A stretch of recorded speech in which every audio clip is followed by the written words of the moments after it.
수업 설계 시작하도록 하겠습니다. 학생이 문제를 발견하고 해결을 하게 된다면 학생들은 주도적이고 주체적으로 문제를 해결해 나갈 수 있을 것입니다. 이는 곧 급변하는 미래 사회에 대응할 수 있는 능력을 길러줄 수 있습니다. 따라서 저는 학생들이 문제를 발견하고 해결할 수 있는 3가지 방안 말씀드리도록 하겠습니다.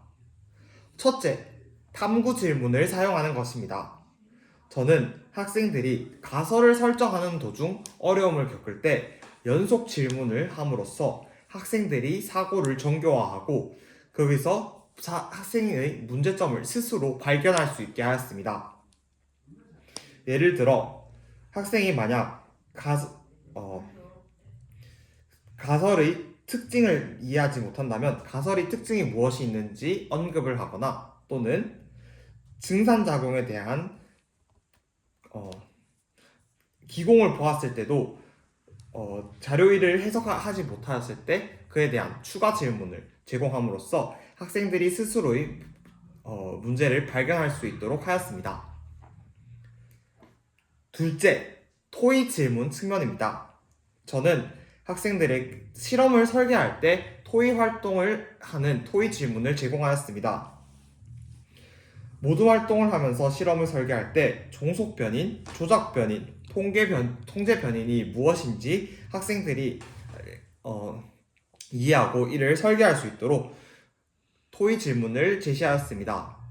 이러한 토의 질문은 학생들이 생각이 하나의 생각으로 하나의 생각이나 좁은 시야로 보지 않고 다양한 의견을 서로 나누면서 자신의 생각을 더욱더 정교화하며 다른 학생들의 발언을 통해서 자신에게 부족했던 점을 채워나갈 수 있습니다. 셋째, 탐구학습 모형을 사용하였습니다. 실험 전 활동을 통하여 학생들에게 인지적 갈등을 일으켰습니다.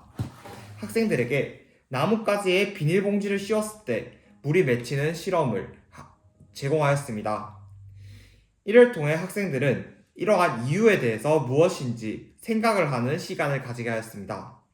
이는 곧 문제가 무엇인지 학생들이 스스로 인식을 할 수 있는 것입니다. 이를 바탕으로 가설을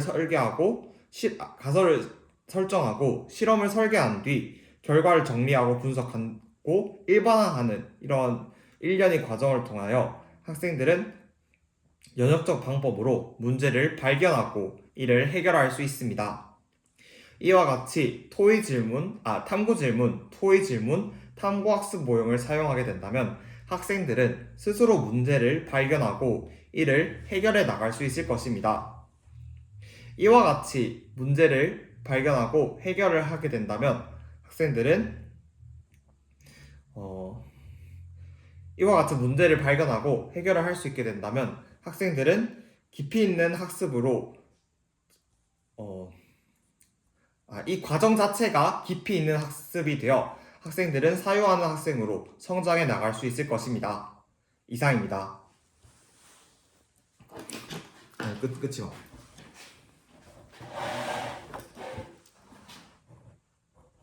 근데 몇 분 정도 걸렸냐? 3분 30초. 이것도 벽이다 진짜. 이렇게 갖다 놨네. 아싸리 아예 이쪽으로 가깝게.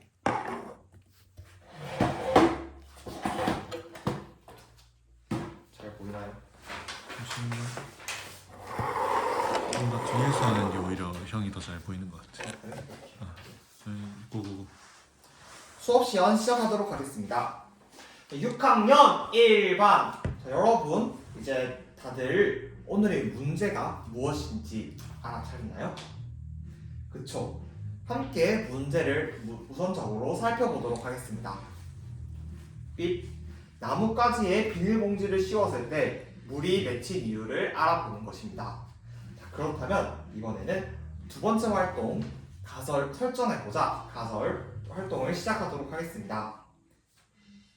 이 활동은 개별 활동을 하도록 할 건데요. 선생님 설명 잘 들어보도록 하겠습니다. 첫째, 나뭇가지에 비닐봉지를 씌웠을 때 물이 맺히는 이유가 무엇인지 한번 생각해 보도록 하겠습니다. 둘째, 준비물을 본 뒤 오늘 어떤 실험을 할 것 같은지 한번 생각해 보도록 하겠습니다. 그리고 셋째, 자료 1을 보면서 가설을 한번 설정해 보도록 하겠습니다. 여러분, 가설이 무엇이었죠? 맞아요. 질문에 대한 잠정적인 답안이죠.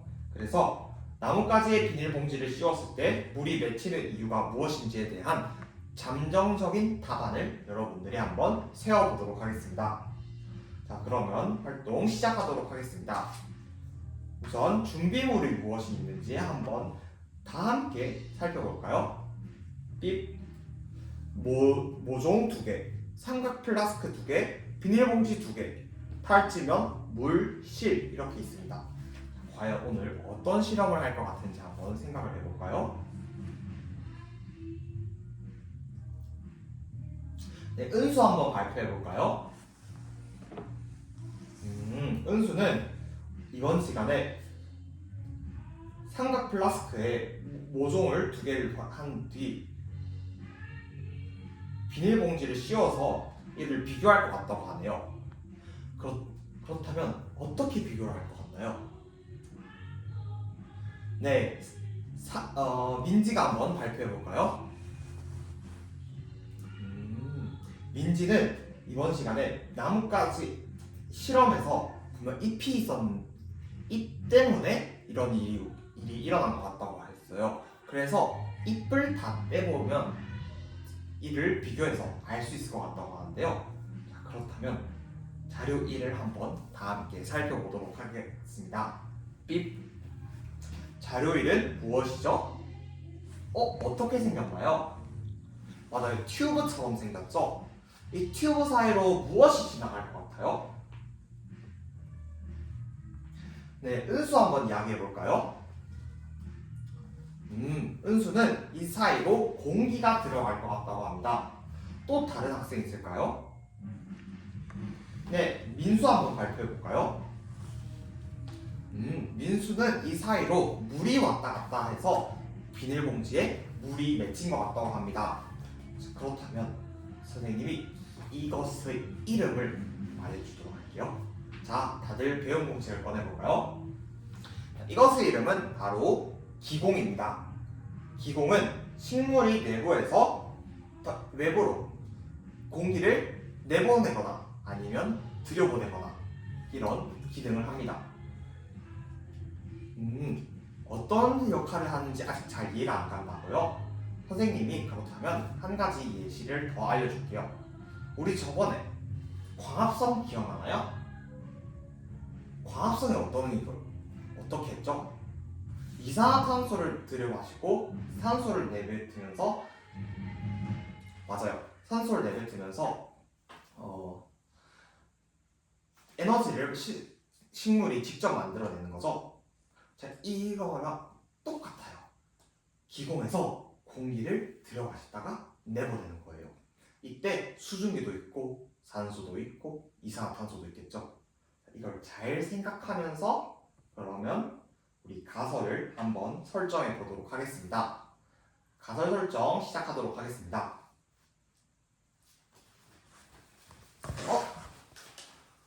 호철이는 무슨 이유 때문에 활동에 어려움을 겪고 있는 것인가요? 가설을 설정하는 방법을 잘 모르겠다고요? 가설을 설정할 때 무엇이 꼭 필요할까요? 질문에 대한 답이죠. 그렇다면 어떤 형식일 것 같아요? 그쵸. 질문에 대한 답변이기 때문에 이것은 평서문 형식일 것 같다고 합니다. 그리고 우리가 실제로 있었던 일에 대해서 쓰는 건가요? 아니면 앞으로 일어날 것? 이 질문에 대한 잠정적인 답을 쓰는 건가요? 잠정적인 답을 쓰는 거라고요? 그렇다면 어떤 것이 나타나면 이것이 가설이 확실하게 다가올 것 같아요? 맞아요. 인과관계가 드러난다면 더욱더 확실하겠죠.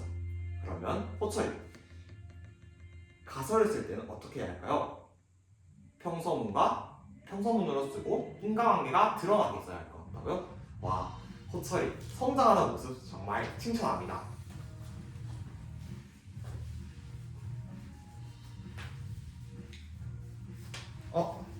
은진이는 무슨 이유 때문에 활동 신호등이 빨간불이 켜져 있는 것인가요? 어떤 이유 때문에 이런 일이 일어났는지 잘 모르겠다고요?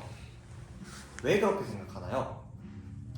은진이는 과학 실험반에서 줄기에도 기공이 있고 다른 곳에도 다 기공이 있는데 이 실험은 기공이랑 상관이 없는 것 같다고요?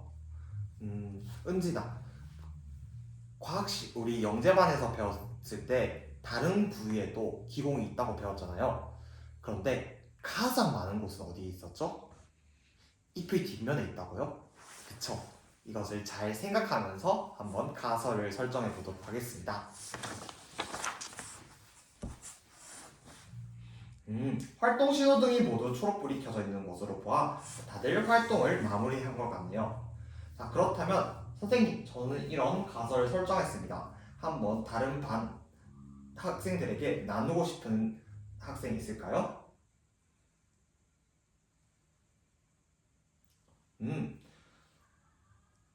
우재 한번 이야기해 볼까요? 그렇군요. 우재는 기공에서 나온 수증기가 맺힌 것 같다고 합니다. 왜 수증기라고 생각하는 건가요? 기공은 너무 작아가지고 이 밖으로 물방울이 나올 것 같지는 않고 공기가 나올 것 같다고 하네요. 사영이가 우재의 의견에 보충을 하고 싶다고 하네요. 어떻게 보충해 줄 수 있나요? 수증기가 나오는 것이 맞는 이유가 수증기로 처음에 나왔는데 그것이 그 비닐봉지 밖에서 기체에서 액체로 바뀌었기 때문이라고 합니다. 우리 3학년 때 물의 상태 변화에 대해서 배웠던 내용을 상영이가 잘 짚어주었네요. 그렇다면 오늘 우리 반 다 함께 가설을 하나 설정해 볼까요? 의견이 너무 많이 나오니까 그렇다면 여러분들이 설정한 것을 하이러닝에 한번 올려보도록 하겠습니다. 하이러닝에 한번 올려볼까요? 삐. 자, AI가 여러분들의 의견을 모아 하나의 가설로 설정할 수 있게 도와주었습니다. 선생님이 봐도 이 가설을 사용해도 괜찮을 것 같은데요. 그러면 가설 한번 읽어볼까요? 기공에서 나온 수증기 때문에 나뭇가지에 비닐봉지를 씌웠을 때 물이 맺혔다. 자, 그러면 세 번째 활동으로 넘어가 볼까요? 네, 세 번째 활동은 설계하자 실험. 이번에는 4명에서 6개의 모둠으로 활동을 하도록 하겠습니다. 활동 설명 잘 들어보세요. 첫 번째로 우리 종속 변이를 알아볼 거예요. 자, 여러분, 종속 변이는 뭐였죠?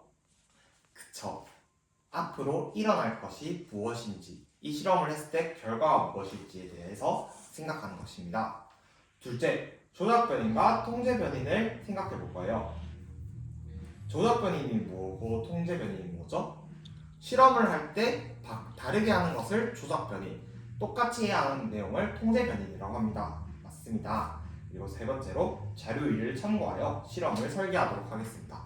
자, 여러분, 이 실험에서 종속 변인이 무엇일지, 조작 변인이 무엇일지, 통제 변인이 무엇일지 모둠원들과 함께 토의를 하면서 한번 알아가 볼까요?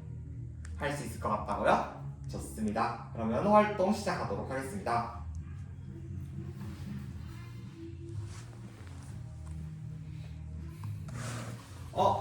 이 모둠 어떤 이유 때문에 기인이와 수환이가 싸우고 있는 것인가요?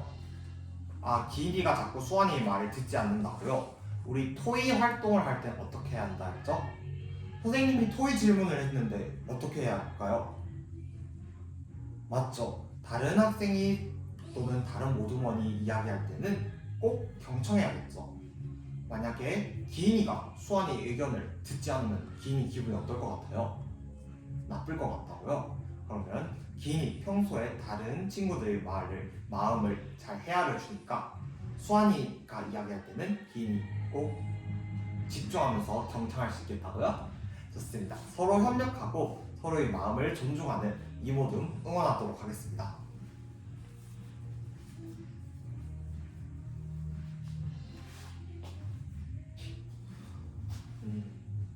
활동 신호등이 모두 초록불이 켜져 있는 것으로 보아 활동을 마무리한 것 같은데요. 자, 그렇다면 다 함께 이번 종속 변인이 무엇이었는지에 대해서 이야기해 볼까요? 종속 변인은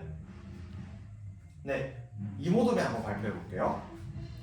잎의 존재 여부에 따른 물의 양이 줄어든 물의 양으로 알 수 있다고 합니다.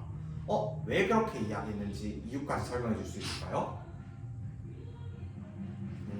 이모둠이 잎으로 인해서 잎에 있는 기공으로 인해서 수증기가 빠져나갔기 때문에 잎이 이 실험의 가장 중요한 결과로 이를 알기 위해서는 플라스크에 줄어든 물을 통해서 알 수 있을 것 같다고 합니다.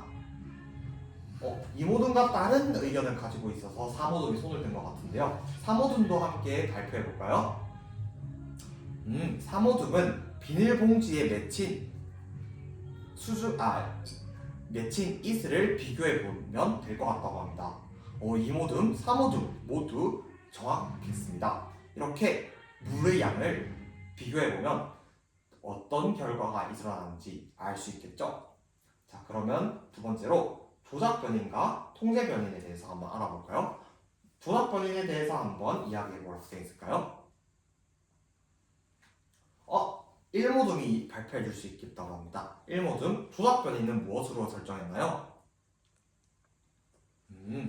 잎의 개수를 차이를 두도록 하겠다고 합니다. 잎을 다 뗀 것과 잎이 있는 것을 비교하면 잎으로 인해서 잎에 있는 기공이 없기 때문에 충분히 비교를 할 수 있을 것 같다고 하네요. 좋습니다. 그리고 통제 변인이 무엇일 것 같은가요? 산모도 한번 얘기해 볼까요? 통제 변인으로는 뿌리가 있는지, 뿌리는 모두 있어야 한다고 합니다. 또 다른 모둠, 5모둠 한번 발표해 볼까요? 물량이 같아야 한다고 생각합니다. 좋습니다. 6모둠도 손들었네요. 6모둠 어떤 내용이었죠? 맞아요. 비닐봉지의 크기 등도 모두 비닐봉지를 묶은 높이 또한 동일해야겠죠? 자, 그렇다면 우리 여러분들이 했던 내용을 모아 하나의 실험을 설계해 보도록 하겠습니다. 첫째, 삼각 플라스크에 같은 양의 물을 담는다. 둘째, 식물을 꼽고 탈지면을 사용해서 물이 증발하는 것을 막는다. 셋째, 하나는 잎이 있는 모종을 하나는 잎을 전부 떼버린다. 넷째, 비닐봉지를 묶어준다. 이렇게 해서 오늘 종속 변인을 어떻게 하겠죠? 잎의 유무에 따른 물 또는 이슬의 양을 비교해 보면 되겠죠? 자, 그렇다면 우리 설계한 실험을 바탕으로 실험을 실제로 해보도록 하겠습니다. 이상으로 수업 시험 모두 마무리하겠습니다. 시간 채우는 거예요.